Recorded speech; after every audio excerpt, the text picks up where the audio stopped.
দর্শক মণ্ডলী, আসসালামু আলাইকুম। আজকে আপনাদেরকে ছোট্ট একটা গল্প শোনাবো। গল্পটার নাম হচ্ছে শান্তিনগরের অভিশাপ। তো গল্পে যে গ্রামটি ছিল সেই গ্রামের নামও ছিল শান্তিনগর।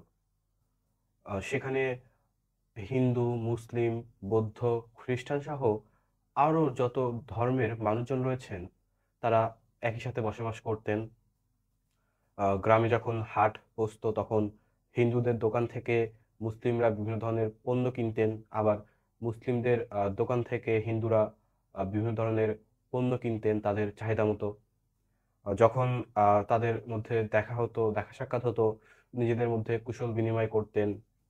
এছাড়াও যখন কোনো একটি ধর্মের উৎসব বা কোনো একটি অনুষ্ঠান হতো তখন সেখানে খুবই শান্তিপূর্ণভাবে তারা নিজেরা নিজেদের এই উৎসবগুলো পালন করতেন। তো একদিন এমন হয়েছে যে সেই গ্রামে কয়েকজন আ লোক আসলো। তারা এসে এই গ্রামটি নিয়ে অনেক প্রশংসা করা শুরু করলো। তাদের এই যে আ একটা সম্প্রীতির যে একটা মডেল এই গ্রামটি, সেটা নিয়ে বিভিন্ন ধরনের প্রশংসা তারা করল। তো এর কিছুদিন পরে আ আ গ্রামে সেই যে লোকগুলো যারা আসছিলেন তারা আ কিছু কথা ছড়াতে শুরু করলো যে হিন্দুদের মন্দিরে মুসলিমরা আক্রমণ করেছে। আবার কিছুদিন পর আবার বলছেন যে আসলে মুসলিমদের মসজিদে হিন্দুরা হামলা চালিয়েছে। এই ধরনের বিভিন্ন ধরনের কথা তারা বলা শুরু করল। তো ১ম এ এই বিষয়গুলোকে সেই গ্রামের যারা মানুষ ছিলেন তারা তেমন একটা পাত্তা দেয়নি। কিন্তু দিনের পর দিন এই যে কথাগুলো এগুলো তারা বলতেই থাকলেন এবং আ এমন একটা সময় আসলো যে আ সেখানে দেখা গেল যে একটি আ মন্দিরের সামনে একটা মূর্তি ভাঙ্গা পাওয়া গিয়েছে এবং সা আর আবার অন্যদিকে দেখা যাচ্ছে যে একটি মসজিদের সামনে কিছু ধর্মীয় বই অর্থাৎ আ মুসলিমদের যে ধর্মীয় বই যেটি আল কুরআন সেটি আ পুরানো হয়েছে। আবার দেখা গেল যে হিন্দু ধর্মের যে সকল আ প্রতিমা রয়েছে যেগুলোতে তারা পূজা করেন, আ তো সেখানে এই একটি প্রতিমার পায়ের নিচে মুসলিমদের যে ধর্মগ্রন্থ পবিত্র আল কুরআন সেটি পাওয়া গিয়েছে। তো এই বিষয়টা নিয়ে তো গ্রামে হিন্দু এবং মুসলিমদের মধ্যে একটা বড় রকমের দাঙ্গা লেগে গেল। আ মুসলিম যারা রয়েছেন তারা হিন্দুদেরকে দোষারোপ করছে। হিন্দু যারা রয়েছে তারা মুসলিমদেরকে দোষারোপ করছে। তো ধরেন আ একদিন রাতের বেলা মুসলিমরা তারা হচ্ছে হিন্দুদের বাড়িতে হামলা চালালো এবং পরের দিন আবার দেখা গেল যে হিন্দুরা গিয়ে মুসলিমদের বাড়িঘর পুড়িয়ে দিয়েছে। তো এই যে ঘটনাগুলো ঘটছিল, এই ঘটনাগুলো আ ঘটার পরে তো সেই গ্রামে তো যে সম্প্রীতির যে একটা মডেল ছিল, সেই মডেলটি নষ্ট হয়ে গেল এবং এই যে শান্তিনগর, সেই শান্তিনগরে কিন্তু আর শান্ত রইল না। সেই শান্তিনগর একটি রণক্ষেত্রে আসলে পরিণত হয়ে গেল। এই যে যারা আসলে লোক যারা আসলে ছিলেন, তারা গ্রামে আবার আসছেন। এসে তারা এই যে গ্রামে যে সহিংসতা যেগুলো হচ্ছিল আরকি, সেগুলোর নিন্দা করলেন। আ তারা বললেন যে আ তারা ন্যায় বিচার প্রতিষ্ঠা করতে পারবে এবং গ্রামে হিন্দু সম্প্রদায়ের যারা বা হিন্দু ধর্মের যারা রয়েছেন, তারা হচ্ছে যে আ সংখ্যালঘু এবং তাদের উপরে যে নির্যাতনগুলো হচ্ছে তাদেরকে এগুলো থেকে বের করে আনবেন। তো লোকগুলো বলল যে, "তাহলে আপনারা একটা কাজ করেন। এই যে আসন্ন যে নির্বাচনটি রয়েছে, এই নির্বাচনে আপনারা আমাদেরকে ভোট দিয়ে জয়ী করে দেন। আমরা যদি ক্ষমতায় আসি তাহলে এই গ্রামে আর কোন ধরনের এই ধরনের সহিংস মতো ঘটনাগুলো ঘটবে না। আপনারা যারা সংখ্যালঘু যারা রয়েছেন, আপনারা খুবই শান্তিতে বসবাস করতে পারবেন। আপনাদের উপরে কোন ধরনের জুলুম বা কোন ধরনের আ নির্যাতন আসলে কেউ করতে পারবে না। তো এই তারা আসলে যে ক্ষমতায় গেলেন, তার কিছুদিন পরে গ্রামের যারা আসলে মানুষজন ছিলেন, তাদের মধ্যে একটা বিষয় উপলব্ধি হওয়া শুরু করল। আসলে এই যে দাঙ্গা হাঙ্গামা যে তারা আসলে করছিলেন, এখানে আসলে হিন্দু ধর্মের বা মুসলিম ধর্মের, ইসলাম ধর্মের আ কারোরই কোনো আসলে লাভ হয়নি। হিন্দুদের মন্দির ক্ষতি হয়েছে, মুসলিমদের মসজিদ ক্ষতি হয়েছে। আর অন্যদিকে এই যে দল যারা আসলে ক্ষমতায় গেলেন, আ তারা বিভিন্ন ধরনের সুবিধা পাওয়া শুরু করলেন। তাদের দলের নেতাকর্মীরা আ অর্থ সম্পদে পরিপূর্ণ হয়ে গেলেন। তো তারপরে তারা আসলে চিন্তা করলেন যে এই কাজগুলোর কারণে তাদের নিজেদের কোনো লাভই হলো না। অন্যদিক দিয়ে তাদের এই যে সম্প্রীতির একটা মডেল ছিল, সেই মডেলটি নষ্ট হয়ে গেল। তো সেই গ্রামের এমন থাকে না যে গ্রামে যারা আসলে বয়োজ্যেষ্ঠ যারা রয়েছেন তাদের কথা সবাই মান্য করে। তো সেই গ্রামের একজন প্রবীণ ব্যক্তি তিনি এই ঘটনাগুলো ঘটার পরে সবাইকে একত্রিত ডাক দিলেন। ডাক দিয়ে তিনি বললেন, এই যে দাঙ্গা কারণে আমরা যে আসলে আমাদের ঘর পোড়ালো, সেই দাঙ্গা আমাদেরকে আসলে নিজেদের মধ্যে আসলে দাঙ্গার কারণে বিবাদ লাগলো। এই বিবাদে আসলে যারা উপকৃত হয়েছে তারাই আমাদের শত্রু। কথাটা লক্ষ্য করুন। এই যে হিন্দু ধর্মের মানুষজন এবং ইসলাম ধর্মকে যারা ফলো করে বা মুসলিম যারা রয়েছেন, তাদের মধ্যে যে দাঙ্গা হাঙ্গামা যেটি হয়েছে, এটির ফলে কোনো না কোনো একটা গ্রুপের তো আসলে লাভ হয়েছে, তাই না? ওই যে যারা আসলে ক্ষমতায় জিতলেন, এই যারা আসলে এই দাঙ্গা হাঙ্গামার কারণে যাদের আসলে লাভ হয়েছে, তিনি বললেন যে তারাই আমাদের প্রকৃত শত্রু।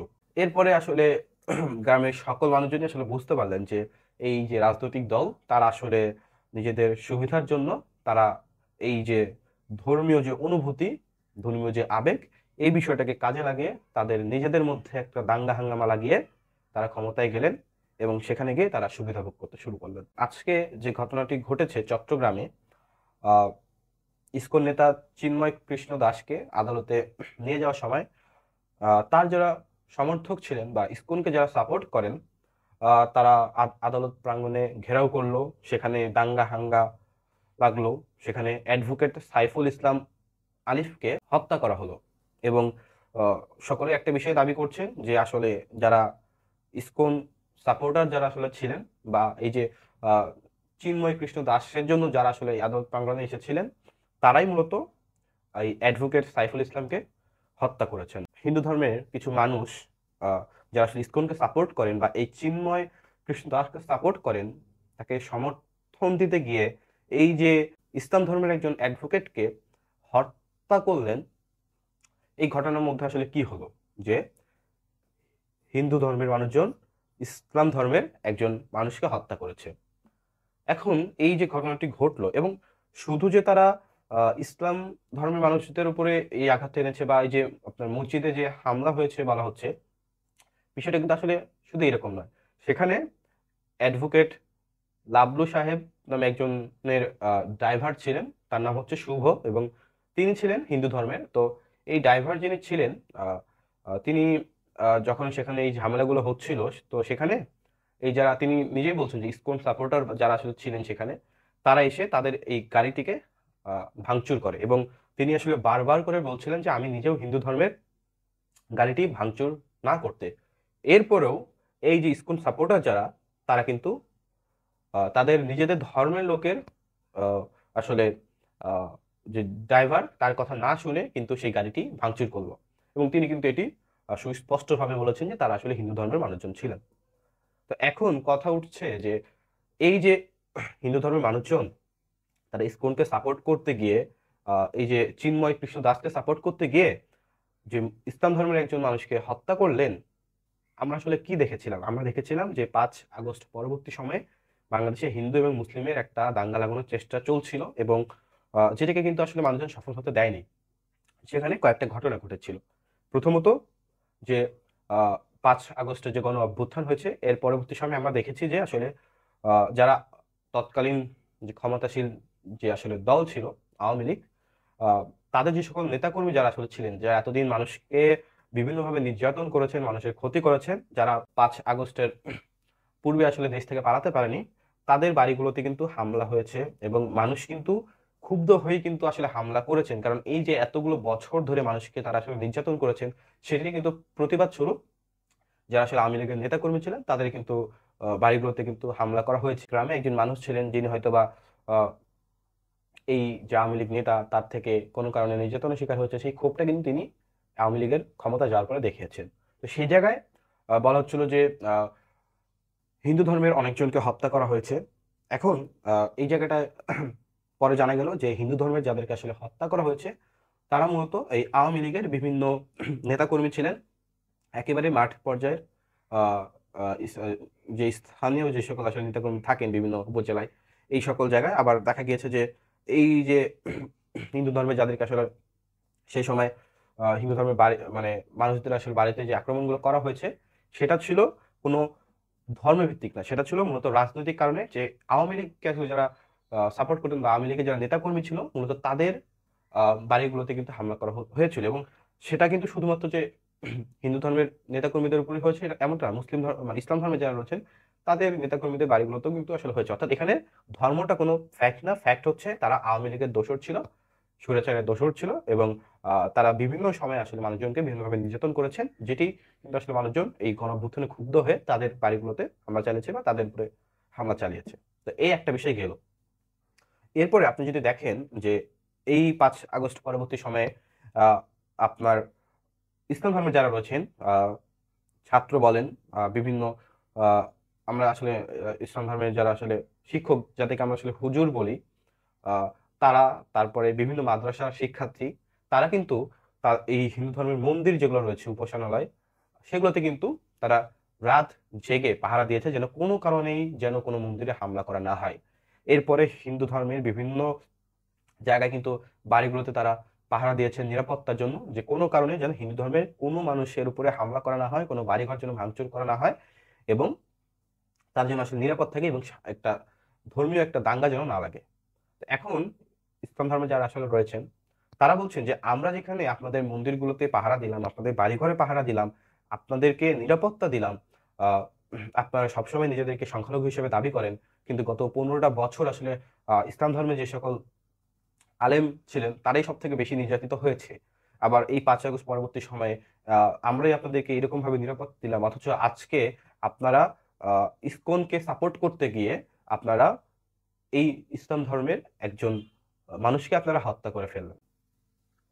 আর এখানে আরেকটা বিষয় হচ্ছে, আপনি যদি ভারতের মুসলিমদের দিকে লক্ষ্য করেন, তাহলে আপনি একটা বিষয় দেখবেন যে তারা ইসলাম ধর্মের হলেও তাদের মধ্যে তাদের যে ভারত প্রেম, যেটা মানে নিজেদের দেশের যে প্রেম, সেটা কিন্তু খুবই গভীর। অর্থাৎ তাদের কাছে তাদের দেশটা আগে, এরপরে অন্যান্য মুসলিম দেশে কি হচ্ছে না হচ্ছে সেটা আলাদা বিষয়। অর্থাৎ একজন ভারতীয় মুসলিম ভারতকে যেভাবে সাপোর্ট করে, আমাদের দেশে আপনি চিন্তা করেন একজন হিন্দু ধর্মের আহ, বাঙালি বলেন, আহ, তারা কিন্তু সেভাবে কিন্তু বাংলাদেশকে অর্থাৎ নিজের দেশকে কিন্তু সাপোর্ট করে না, এবং এই জায়গাটাই কিন্তু আসলে মূল সমস্যাটা।